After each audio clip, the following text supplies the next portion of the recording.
The TeraFlex JT Speed Bump and Progressive Bump Stop Kit brings a tried and true, trail-tested bump stop solution to the Gladiator.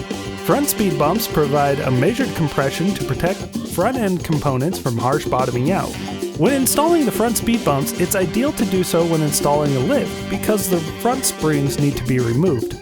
But just in case you are adding the speed bumps after the fact, here are the steps you need to follow to remove the springs.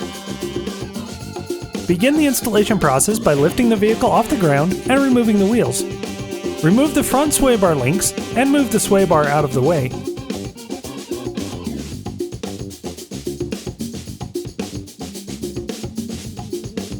Disconnect the track bar on the axle end.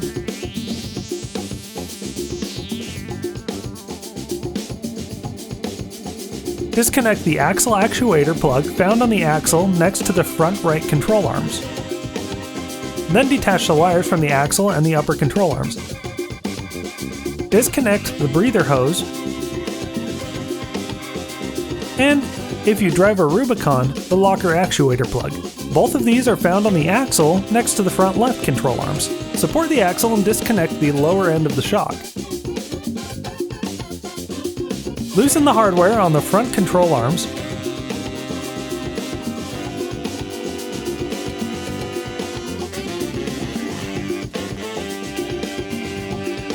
A heat shield covers the front upper control arm. Remove this or just move it out of the way.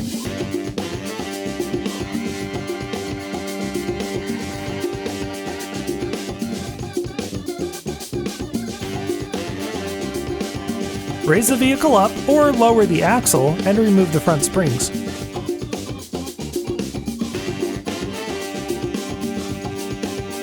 Take out the factory foam bump stop. Measure 2 inches up from the bottom of the jounce tube. We marked several spots around the tube. Then we put tape around the tube to make sure we got a straight cut.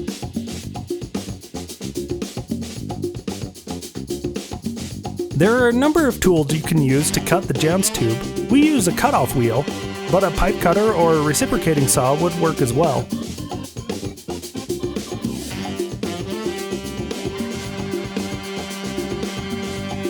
Clean up any burrs or sharp corners that you may come across.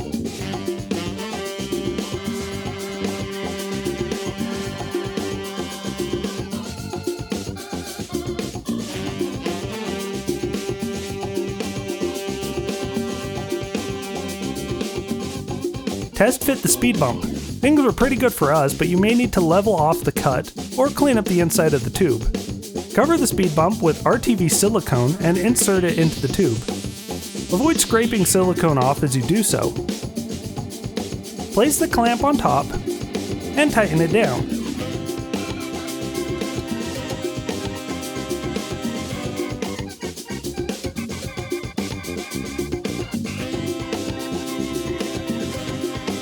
Clean up the excess silicone.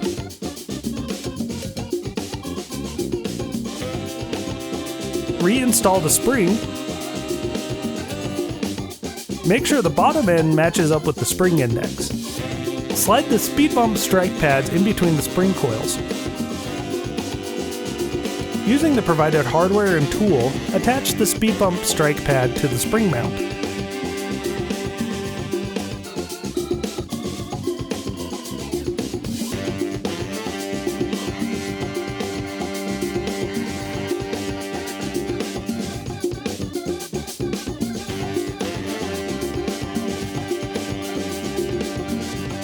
Remove the rear bump stop. Install the progressive bump stop using a silicone-based lubricant. Place the rear strike pads onto the axle and install using the provided hardware.